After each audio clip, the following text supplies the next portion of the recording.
Oi, gente, tudo bem com vocês? Eu sou a Lai e sejam muito bem-vindos a mais um episódio do Enquanto o Bloqueio Não Vem. Oi, gente, eu sou a Naná. E se você é novo por aqui, se inscreve no podcast, ativa as notificações para não perder episódio novo. Hoje, nós começamos uma série de episódios especiais de Halloween, onde a gente vai falar de vários temas que envolvem essa atmosfera assim, de Halloween, como criaturas sobrenaturais, filmes de terror, livros com esse gênero. E esse é o nosso primeiro episódio. A gente vai começar essa nossa maratona Halloween com a review do livro Um Beijo Selvagem, da autora Sylvia Day. Essa autora, eu acho que vocês já devem conhecer ela bem, porque ela foi a responsável pela série Crossfire, que ficou bem popular ali por 2012, e ela foi best-seller, inclusive, no New York Times, com mais de 20 livros premiados, vendidos em mais de 40 países, então, aquilo, né? A mulher estourou. A sinopse do livro, esse livro ele é bem pequeno, ele tem 80 páginas, 80 e alguma coisa. E 69, segundo o Scooby. É? O que tinha mais no meu? Enfim. Isso. Ele é bem curto, então a sinopse não é grande coisa assim, mas resumindo, tem esse livro, ele trata de vampiros, né? Só que esses vampiros desse livro, eles são anjos caídos, né? Que ela chama de caídos, que são esses anjos que por algum motivo perderam as asas, né? E aí eles foram condenados a viver para sempre na Terra. E aí eles têm que viver se alimentando de sangue. E aí tem as outras criaturas, tem os anjos, né? Que são os sentinelas, que ela chama também assim, e eles são responsáveis por vigiar esses caídos para que eles cumpram a sentença deles, né? Vigiar e controlar, entre aspas, porque a gente vê que eles não têm, na verdade, controle nenhum. E tem mais algumas outras criaturas que a gente vai mencionar ao longo aqui da review, mas o plot desse livro em especial, esse livro ele é o primeiro de uma série de 4 ou 5 livros, que agora eu não vou lembrar, e esse ele é um livro extra, ele vem antes do livro principal. Nesse livro ele conta a história do Raze, que é um desses caídos, né? E ele é assim, aquele tipo cara que pega todas, que só quer saber de sexo, que não tá nem aí. E aí, numa dessas, ele encontra essa mulher, né, humana, claro, e ela é inteligente, ela é linda e tal, e aí ele meio que se apaixona. No livro, eu vou falar disso depois, mas a intenção, acho que é dizer que é essa, que ele se apaixona por ela, e aí eles passam a noite juntos e tal, e aí ela meio que fica ali em perigo, né, e daí a história se desenrola a partir daí. Ela é uma história bem curta, e a gente vai comentar mais agora nessa review, mas a gente também vai focar um pouco mais na questão dessas criaturas que eu mencionei, né? Que a Sylvia Day, no começo do livro, ela coloca um glossário com o nome de várias ali criaturas sobrenaturais que a gente já conhece, mas ela pega ali umas características ali, vai misturando e tal, a gente vai falar sobre isso depois. Aviso de spoiler, caso você tenha interesse em ler o livro ou a série. E eu acredito que não tenha nenhum tópico sensível. Então, vamos para a review.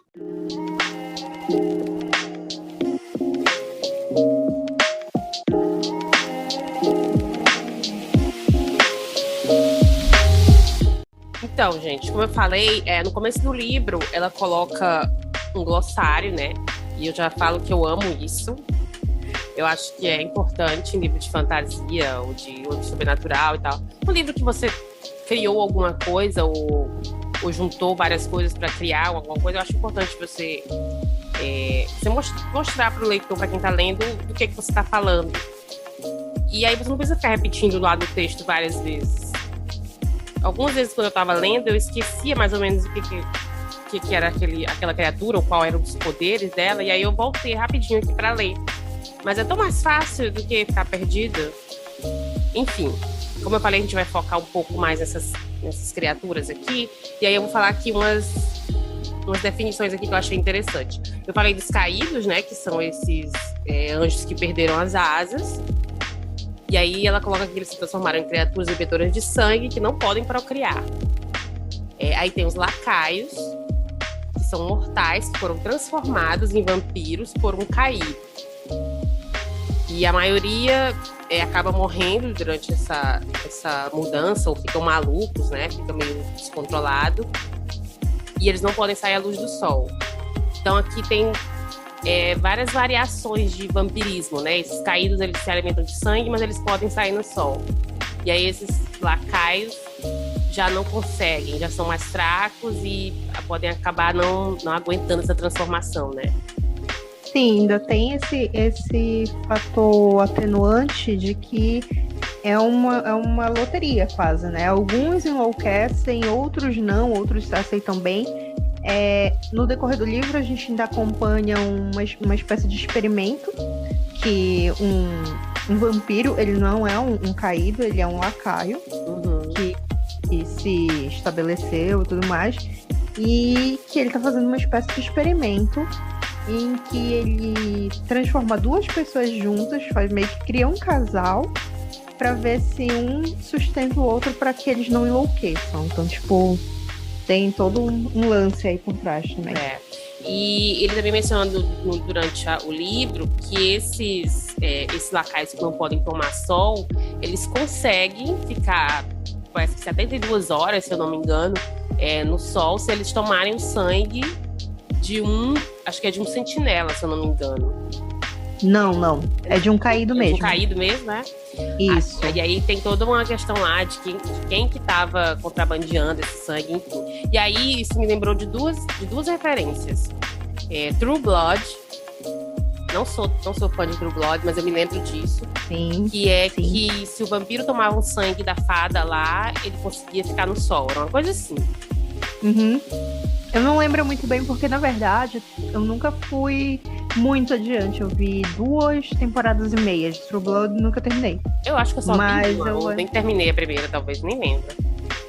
Nossa, eu assisti, assim... Eu tenho coisas a comentar, mas, assim, entrar mesmo no assunto, eu vou deixar pro nosso próximo especial eu vou também... Eu lembro que Halloween. eu lembro que eu seguia algumas pessoas que assistiam, por isso que eu lembro desse detalhe. Eu lembro que tinha essa menina que era uma fada. Eu lembro que tinha esses vampiros que eles são meio diferentes de todos os vampiros que a gente conhece, né? A questão do sangue sintético. Do sangue sintético. Eles têm um universo interessante, é só que o que pega... A série era ruim mesmo. Enfim, Enfim. A gente vai falar disso depois, em outro episódio. E a outra referência que eu peguei é a referência dessa transformação de alguns deles não conseguirem, não aguentarem. E eu lembro de uma série que eu assisti, eu também só assisti uma temporada dessa série, mas eu gostei bastante. Eu até anotei algumas coisas, já faz um tempo, acho que 2019 eu acho que eu vi. E eu até anotei algumas coisas, porque eu sempre quis escrever alguma coisa de lobisomem, vampiro, e aí eu queria usar, né? Que é essa questão da transformação. Nessa série, os lobisomens, eles só são homens. E eles só transformam homens. Porque as mulheres nunca aguentam a transformação, elas sempre morrem. E aí a série é justamente sobre essa mulher, que foi a única que sobreviveu a essa transformação. Ela é a única lobisomem mulher que existe. Ela foi a única que conseguiu. E também, alguns homens também não aguentam por questões de saúde, tipo, principalmente drogados. Eles dizem que eles têm essa regra lá de não transformar adictos, né? Pessoas que são viciadas, porque acho que são mais fracas ou são doentes, não sei. E eles falam isso algumas vezes, que não pode transformar qualquer um, porque é perigoso. E aí, continuando. Isso me lembrou também um pouquinho Vampire Diaries, que quando o vampiro, a pessoa, né, que era transformada, ela tinha algum problema, isso levava também pra vida dela de vampiro. Eu lembro do caso da Vicky, que a Vicky que era usuária e tal. Isso, verdade, e aí, lembrei. É mais ou menos essa pegada. Lembrei, algumas pessoas ficavam meio descontroladas ali no começo da transformação, né? Isso, e eu ia comentar outra coisa relacionada ao lobisomem, mas novamente vai ficar lá pro próximo episódio. Não vamos se aprofundar. Vamos adiantar, né? Vamos adiantar também. E aí, os licanos, que ela fala aqui, que é um subgrupo dos caídos, que foram poupados do vampirismo em troca de servir aos sentinelas. Então, eles são meio que os empregados. Olha, a gente vai te poupar, mas aí tu vai ter que vigiar teus amigos. Meio sacanagem isso, né? E aí o sangue foi misturado com demônios e o tornou a sua alma mortal. E eles podem mudar de forma e procriar. Ele não, se eu não me engano, eles não mencionam licanos nessa história. Menciona. Eles aparecem na hora que eles vão impedir o culto lá do no barão. estádio, né? E aí eles avançam na forma lupina. É verdade. Eu só queria fazer um comentário que ela fala assim, os sangues deles são misturados aos demônios e aí eles, né, se transformam em imortais. Em momento algum ela fala, né, de demônio no livro. Eu não lembro, acho que não. Talvez no livro principal, né? Mas nesse aqui talvez no principal tenha, mas eu fiquei aguardando porque eu fiquei curiosa sobre como ela ia fazer a diferenciação. Eu acho que deve ter no principal. Ela não ia colocar por nada aqui. Então deve ter sim. Deve ter. Porque eu fiquei muito confusa, porque quando eu li só a sinopse, que ele era um caído, etc. A primeira coisa que me veio em mente, depois eu vi logo no começo, eu acho que é o prefácio. Eu acho que é o prefácio. Eu não lembro. Mas tem um trechinho. Não é bem um prefácio. Ela não coloca como prefácio, não. É uma epígrafe. Ela não coloca como nada. Até porque... Aquele trecho do livro de Enoch, que tem no começo, tem na verdade. Pois é. Cadê aqui? Aqui, é o livro de Enoch, capítulo 2, versículo entre o 5 e o 7. Gente, eu não entendo muito de Bíblia de igreja, mas eu acho que é assim. Que fala. E aí ela coloca aqui, vai, diz aos vigias dos céus, os quais desertaram o alto céu e seu santo e eterno estado, os quais foram contaminados com mulheres e fizeram como os filhos dos homens, tomando para si esposas, e os quais têm sido largamente corrompidos na terra. E na terra eles nunca obterão paz e remissão de pecados, pois eles não se gente, essa palavra é difícil pra mim. Regozijarão. Eu nem sei o que significa, pra falar a verdade. Eu não olhei o que significava essa palavra. Não, essa palavra é tipo... sentir felicidade, sabe? Tá, entendi. Mais ou menos por aí, assim. Com sua descendência, eles verão o extermínio daqueles que amam, lamentarão a destruição dos seus filhos e seguirão em súplica para sempre, mas não obterão misericórdia e paz. Pesado. O livro de Enoch... Pesado, é uma praga. Literalmente uma praga. E o livro de Enoch conta justamente a história dessa queda dos anjos, né? Tem um tempo que eu venho pesquisando sobre anjos caídos para escrever um Vem Aí, que eu não sei quando vem aí, mas tá vindo, gente. Em algum momento está vindo aí.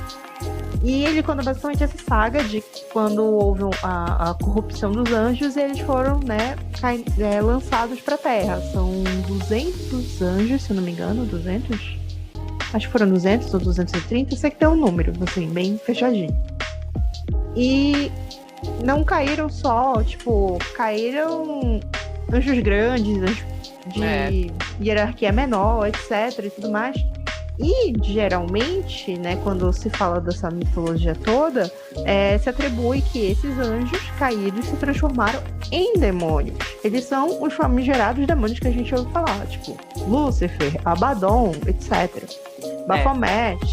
E aí aqui não. Eu acho que tem várias variações disso, né? Porque em Supernatural também não é assim. Supernatural, os demônios não tem nada a ver com anjo caído. Inclusive, na 9ª temporada, spoiler de Supernatural. Não vou dizer pra você não assistir, porque a série é boa. Até ali a 8ª, 9ª temporada é boa, então assista. Eu parei na 9ª, na 10ª, aliás. Na 9ª temporada, no final da 8ª temporada, o Sam vai tentar fechar os portões do inferno. E aí alguma coisa dá errado, que eu não lembro agora. E acaba que acontece o quê? Os anjos. A cena final é isso, os anjos caindo. É até bem bonita a cena, inclusive. São as luzes assim caindo. E na 9ª temporada eles estão na Terra, nos corpos humanos, né? Que eles usam, mas na série, demônio não tem nada a ver com anjo caído. Então eu acho que todo mundo escreve do seu jeito, né? Aqui no caso dela também, ela colocou que ela acho que não deve ter nada a ver. A gente só vai saber se a gente leu o outro livro. A gente teria que ler o próximo.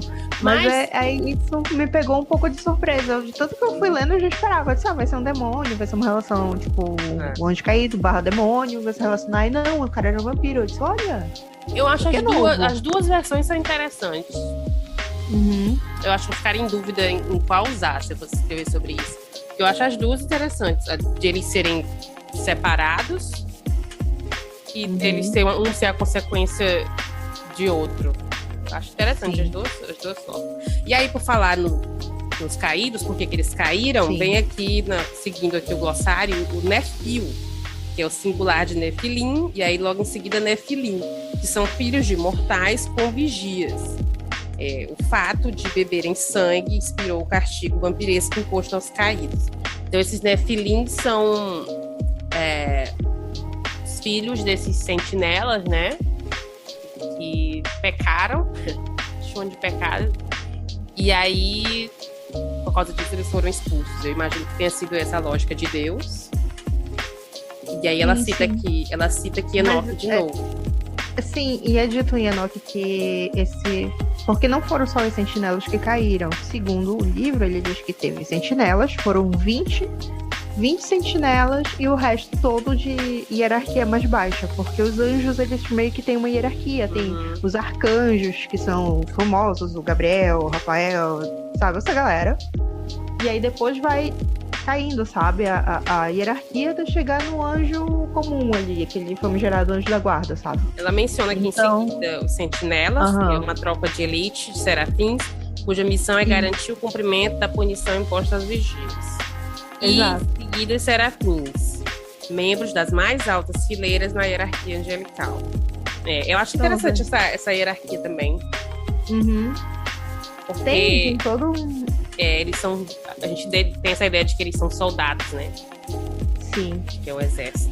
E basicamente é essa ideia, né? De que os anjos, né? Dentro do próprio cristianismo e tal, é pregado que eles são, né, feitos por Deus, né? Feitos por Deus para tomar conta da terra, né? Da grande obra que ele fez e tal.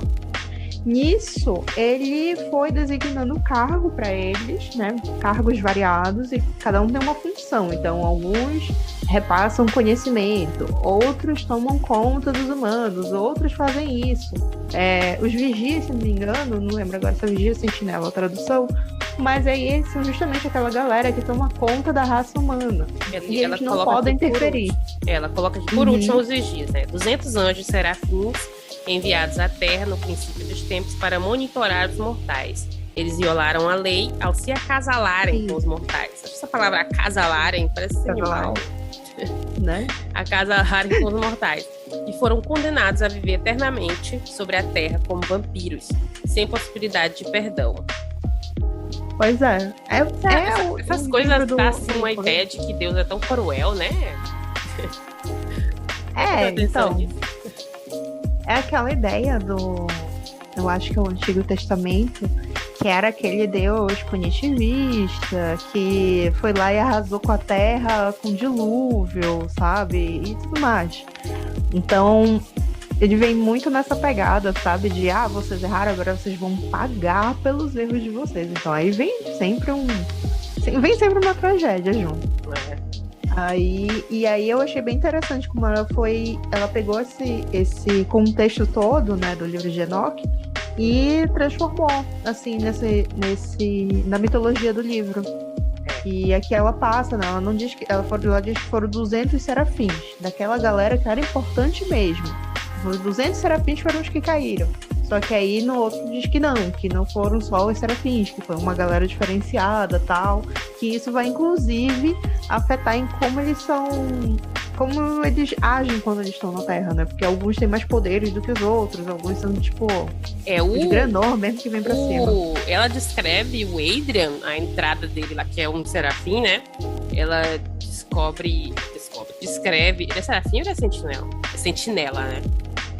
Ele é um sentinela. Ele é a tropa de elite.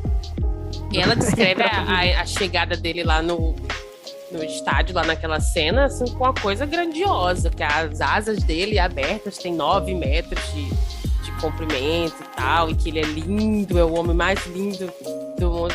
Então, imagino que ele seja muito poderoso, que ela diz que ele fica lá parado e só bate a asa lá, e os lacaios lá tudo sai morrendo, assim. Então imagina. Ele bloqueia a bala também, não é uma coisa assim com a asa? Tem uma coisa assim também na descrição. Ele funciona como se fosse uma espécie de escudo, né? É o fodão. Tem parte da mitologia, né, sobre os anjos que fala que eles são tipo... Eles são os guerreiros do céu. Então, assim, nada vai abalar eles, sabe? Nada mundano vai... Nada encosta. Eles são feitos... Eles são superiores. Eles são feitos pra aguentar a porrada no dia do apocalipse. Então não vai ser qualquer coisinha que vai derrubar eles, né? Então faz sentido. E aí o que a gente entende no livro é que tá acontecendo, né? Contextualizando o que tá acontecendo. Tem esses caídos e eles meio que se organizaram, né? Eles têm ali... Mas tem uns que são meio rebeldes, que ficam criando esses lacaios, assim, sem controle, que é o que me parece que é o que esse barão tava fazendo, né? No vídeo, na verdade, qual que era a intenção dele? O lance do barão é que eles queriam criar uma revolta. Pra dominar. Porque os lacaios, como o próprio nome diz, eles estão submissos aos caídos, né? Os caídos, entre muitas aspas, controlam eles por serem os criadores, né, deles. Então, só que os caídos, eles têm uma ideia de que você não vai transformar qualquer pessoa, você não vai se alimentar de qualquer jeito, você não vai deixar vestígio, todo aquele negócio de guardar um segredo. Todo um negócio de guardar um segredo. E alguns lacaios achavam que não deveria ser assim, porque eles são vampiros, eles são mais fortes, eles são predadores, eles são caçadores. Por que eles não podem tocar o terror nas pessoas? Aquela ideia, né? Se nós somos a raça mais forte, por que a gente tá aqui se escondendo? E aí, basicamente, é daí que ele começa essa revolução. E eles fazem uma parada bem, né, inteligência de... vamos falsificar, vamos criar uma deepfake aqui do vampiro matando o outro. Eu até fui dar uma olhada em que ano foi publicado. Foi publicado em 2014. Então, já falava de deepfake. Né? Não sei a qualidade da deepfake, mas foi feita uma deepfake lá. Como é que eram esses vídeos, né, nessa época? Né? Como é que foram? Mas aí dá essa ideia, basicamente, né? De que os lacaios estão querendo... Uma parte, né, dos lacaios estão querendo se rebelar contra os caídos. Então, eu acho que o livro próximo vai abordar deve abordar melhor, essa guerra civil. Eu acho que ela deve explicar melhor como é que funciona essa organização dos caídos, né? Porque ela só introduz aqui essa ideia de que eles são organizados e tentam ali meio que controlar uns aos outros ali. E esse Adrian, que é o sentinela, devia vigiar. Ele meio que tenta não se envolver muito, porque eu acho que talvez ele não possa se envolver muito, né? Acho que a missão dele é vigiar e punir. Isso que eu pensei. O livro inteiro ficava assim mesmo, olha aí, vigiando e punindo. A missão dele é levar a sério. E eu acho que ele não pode interferir muito. Porque, no caso, ele meio que salva ali. Aquela cena lá, ele meio que... Ele tenta... Eu acho que ele meio que tenta não se meter, mas acaba se metendo. Talvez eles devem... Como ele é o protagonista do outro livro, acho que eles devem abordar essa... Como se diz? Essa situação dele, né? De não saber se ele se mete ou não na treta.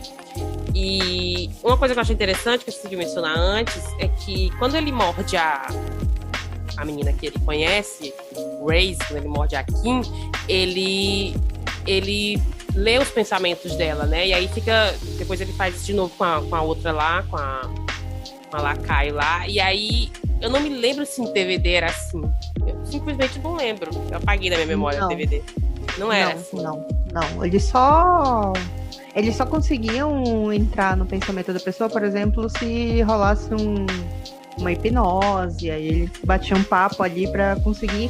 O que acontecia era, por exemplo, uma pessoa foi mordida, aí ela é hipnotizada para esquecer. Aí muito tempo depois ela é transformada. Quando ela é transformada, o efeito da hipnose lá de trás passa e aí ela recupera a memória. E aí eu fiquei pensando, então... várias vezes na série, então decorei. Onde que tem isso? Já viu em algum lugar isso? De vampiro morder e conseguir ler os pensamentos? Ou ela criou isso? Então, pode ser que tenha em outras sagas, eu não tenho conhecimento, não lembro. Também não lembro. Eu lembro de ter lido no livro mesmo de Diários do Vampiro que há uma certa conexão que ele diz que estabelece com a Kim, né? Quando eles se mordem, porque afinal eles são almas gêmeas. Ele consegue rastrear ela. Ele diz que ele consegue rastrear não ela só em ela, qualquer como lugar. os lacaios lá que ele mostra. Isso, também. Basta morder que ele consegue rastrear ela depois. Eu lembro que no livro rola mais ou menos essa pegada. No livro de Vamparidários. Eles eram mais ou menos assim. Ele mordia a Helena e depois ele ficava se no conectando. livro da... Eu esqueci o nome dela. A autora do Clã das Adagas Negras. Que a gente vai falar dela no próximo episódio. Porque ela tem uns 50 livros de vampiro. E eu lembro... que vou dar um contexto aqui. Lá, esses vampiros, eles se alimentam uns dos outros. Eles não se alimentam de humanos. O vampiro macho se alimenta da fêmea. E a fêmea se alimenta do macho. E aí, eles também conseguem se rastrear. Depois que eles se alimentam um do outro, eles também conseguem sentir onde a pessoa tá. E aí... mas não tem essa questão de ler memória, não. É só essa questão mesmo de se rastrear, assim, de que eu acho até um conceito interessante esse de que eles se alimentam uns dos outros, não de sangue humano. Eu acho que ela inventou isso. Eu nunca tinha visto isso antes dela. E aí... Então, tem, eu acho que eu já vi em algumas outras obras essa ideia de que um se alimenta do outro e tudo mais, mas era muito mais um sinal de submissão e etc, do que de fato para se alimentar mesmo. Era mais uma questão sexual, né? Ali meio que ali uma coisa ali antes deles se envolverem ali romanticamente e tal. E aí, entrando... Quer mais falar mais alguma coisa? A gente pode entrar na questão do livro. Não, pode começar. Pode ir à vontade. Até porque... Não, até porque a mitologia... Eu fiquei muito mais interessada em como ela construiu essa mitologia do que de fato na história. Então... a história é pequena, não tem nada de extraordinário. Ele fala desse cara, que é um vampiro, e um vampiro, entre aspas, e se apaixona por essa humana. É uma história que a gente já viu centenas de vezes.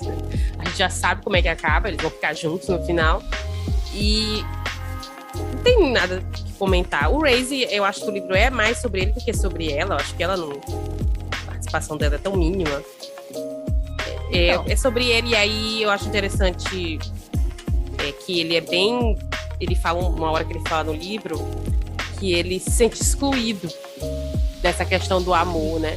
Que ele tá cansado das pessoas falarem do amor como se fosse um clube que ele não pode participar e tal, porque ele é, assim, esse cara que pega todo mundo, que não tá nem aí e tal. E aí até tem uma hora que eu acho que é o Barão que fala isso pra ele, que ele é patético, que ele caiu pela luxúria, não foi nem por amor, que os outros, né, se apaixonaram e aí caíram. E ele não, ele caiu por causa de luxúria, que ele não conseguiu controlar a libido dele. E eu acho que o que é interessante dele é isso, é ele ser ele é assim, né? E de repente ele conhece essa menina, e aí vem aquela atração que a gente já comentou que a gente não gosta, né? Que é imediata. Nossa, eu odiei tanto isso. E Meu Deus do céu. Se vê e se apaixona imediatamente. Eu queria muito sentir isso, eu tenho inveja, na verdade. Eu queria saber se isso acontece na vida real. E eu queria que acontecesse comigo, conhecer uma pessoa e sentir essa atração avassaladora. Porque eu nunca senti isso por ninguém. E aí... Mas eu não desgosto do casal, não. Ela é legalzinha, ela não é sonsa. Ela não é aquela Helena Gilbert.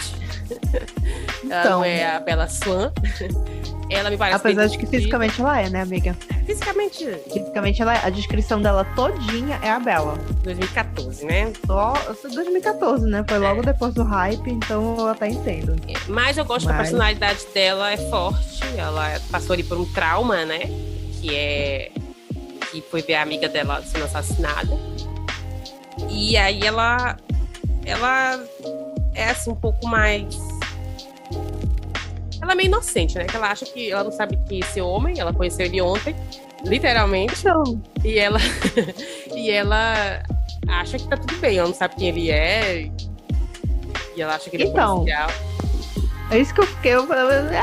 É porque assim, ela Não façam isso. começa a inferir. Vocês que estão ouvindo, não façam isso. Não façam isso, gente, pelo amor de Deus. Olha o mundo que a gente tá vivendo. Ela conhece o cara, na verdade, ela sente um arrepio. O cara. Ai, sei lá. Primeiro que eu não curti eles dois. Não, eu desgostei real do casal, porque eu ficava assim. Né? Eu não me importava com nenhum dos dois. O livro inteiro. Eu tava assim, putz, se ela morrer, problema dele. Na verdade, eu tava achando até legal se ela morresse. Eu disse, pô, agora eu tava bem mais interessada na questão ali de toda a mitologia da história do que neles mesmo. Sim, eu tava ali numa espécie assim de que se ela morrer, vai fazer valer a pena essa leitura. Não morreu. Fiquei muito triste. Eu esperei até o fim, que eu disse, não, a gente vai chegar lá e ela vai estar assim, tipo, sangue espalhado pra tudo quanto é lado. Vai ser tragédia, vai ser pesado. E quando chegar lá, eu senti tanto sua falta. Não, porque a gente tem uma conexão. Eu fico, não, 48 horas que eles se conhecem, por quê? Gente, não façam isso, por favor. Né? Não, ela estava disposta a se arriscar a própria vida por causa de um cara que ela conheceu 48 horas antes e que ela disse que ela sentiu, só porque ela sentiu um arrepio, ela bateu o olho nele e disse, ele lembra meu pai. Foi basicamente isso. E aí ela meio que deixa entender que ela, por causa do trauma dela, ela quer correr um risco, quer fazer uma coisa por impulso. Essa coisa que a gente já vê em vários livros, né? De gente rica que quer se desafiar a fazer alguma coisa por impulso. Mas isso é perigoso, gente. Não façam isso. A vida não é um livro. E pode ser um psicopata, esse cara que vocês conheceram no Tinder.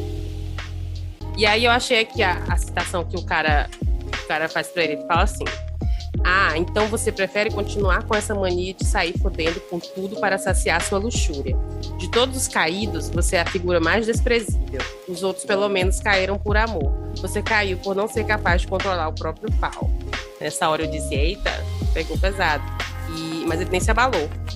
Chamou de animal irracional, quase. Animal irracional. Tudo bem. E aí é isso, não tem muito o que falar do livro. É essa historinha que a gente já conhece do vampiro se apaixona pela humana, e aí ela tem perigo, e etc.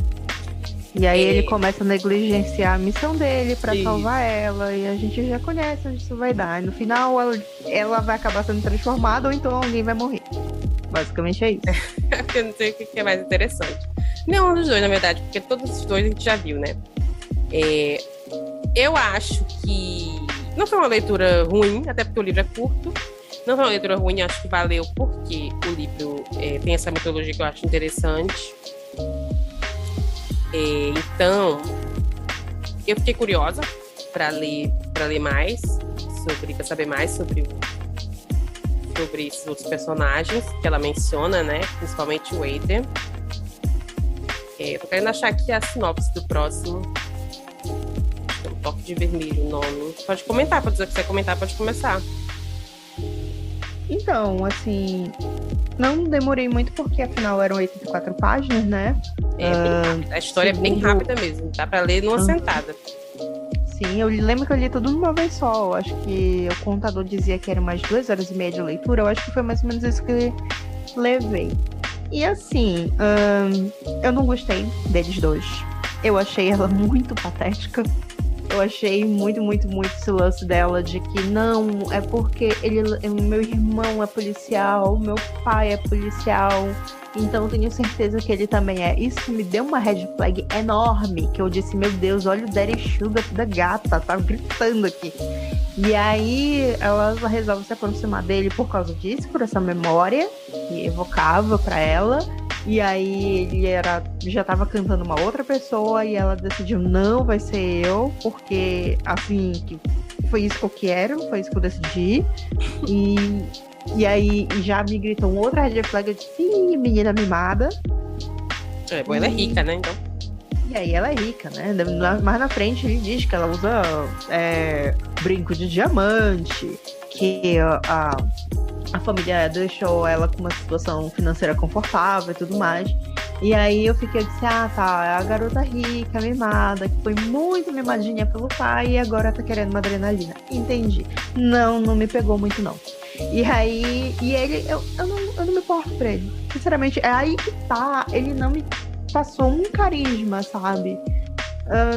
A coisa toda onde tinha um momento dele, sabe, dele ser carismático, na hora que ele tá ali meio que sofrendo, eu não consegui nem empatizar com o fato de que, pô, tinha um cara morto na porta dele, alguém tava tentando incriminar ele, e eu só fiquei aqui, ah tá, beleza, joia, fechou. Pô, que ruim pra ti, né? E foi isso. Sinceramente, foi essa. Eu acho que o livro não deu muitas oportunidades da gente gostar dele também, né? Por ser um livro rápido, ela partiu logo pra ação, e aí não deu chance de conhecer melhor ele. Mas aí é que tá. Eu acho que apesar de ser curto, não precisava ser tão distante deles dois, sabe? Porque só tem aquela conversa do cara dizendo assim, você caiu por isso. Porque esse livro, eu acho, se não conheço a Sylvia Day, queria, se ela quiser uma amiga, estamos aí, mas eu tenho a ideia de que eu acho que ela quis introduzir essa mitologia dela, esse universo, mais do que contar a história do Reese. Tipo, a gente hoje tá comentando mais a mitologia do que do livro. Eu acho que foi o que ela quis fazer. E aí, é claro que não deixou a gente gostar dele, né? Caberia mais algumas cenas, né? Dele ali sozinho, com ele mesmo. Mas, contudo, todavia, entretanto, apesar da história do livro não ser lá essas coisas, os personagens também não serem lá essas coisas, eu acho que valeu a leitura pela mitologia. Eu já tinha salvo esse livro há algum tempo, e eu salvei não porque era da Sylvia Day, porque eu não tô nem aí pra Sylvia Day, mas por causa da temática. E aí eu acho que valeu a pena. Se fosse pra dar uma nota, eu nem pensei em nota, mas se fosse pra dar uma nota, eu acho que eu daria uns 3 estrelas pela mitologia. Me parece ser bem construída, parece ser bem estruturada. Inclusive, eu vou falar de outro livro da Sylvia Day que eu li, acho que 2018, talvez 2019, em outro episódio, onde também tem uma mitologia de bruxas que eu gosto. Então é isso, eu posso dar uma nota, seria 3 estrelas. Como visto anteriormente, não foi muito do meu agrado. Apesar de eu ter lido bem rápido, eu gostei mais do universo do que deles. Eu não me importei com o relacionamento deles, eu não me importei com as cenas mais 18 deles, eu não me importei com a conexão de segundos que eles tiveram e que de repente eles estavam apaixonados um pelo outro, sei lá. Não bateu pra mim. E é 2 mesmo, porque só retirei o universo. E eu queria ver muito mais, e como não teve mais do universo, então é isso, gente. Não me empolguei, não. Talvez eu leia o próximo livro, não sei. O próximo livro, inclusive, deixa eu falar, o próximo livro, ele é sobre o Adrian, né? E sobre ele, que vai encontrar, depois de não sei quantos anos, uma mulher que ele se apaixonou há não sei quantos anos atrás, só que reencarnada no corpo de outra mulher. Ou seja, ela vai misturar reencarnação.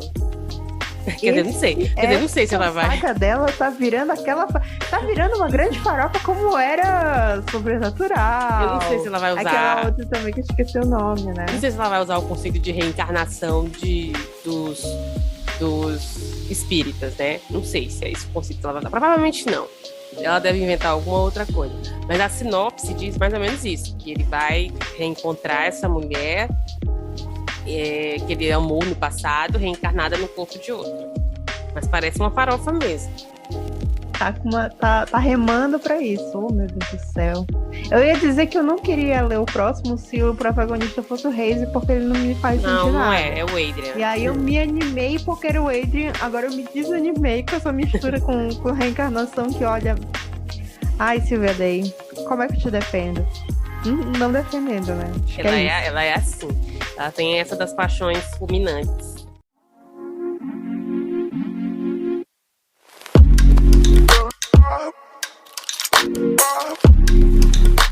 Por hoje é isso, eu acho. A gente já comentou tudo que a gente tinha para comentar. Muito obrigada a você que escutou até aqui. Esse é o primeiro episódio. A gente vai ter outros episódios desse mês de Halloween, com temáticas sobrenaturais também. Então, se você gostou, se você conhece alguém que gosta, compartilha o link aí com seus amigos. E é isso, gente. Obrigada pela audiência de vocês. Obrigada por nos ouvir até aqui. Não se esqueçam de dar um joinha, um like, as estrelinhas no aplicativo que você estiver ouvindo a gente. A gente está sempre procurando outras formas de levar o podcast para outras plataformas também. E é isso, né? Se inscrevam para não perder os nossos próximos episódios. Compartilhe com quem você acha que vai curtir essas temáticas que a gente traz aqui no nosso programa. E a gente se vê semana que vem. Tchau, tchau. Tchau, gente. Até a próxima.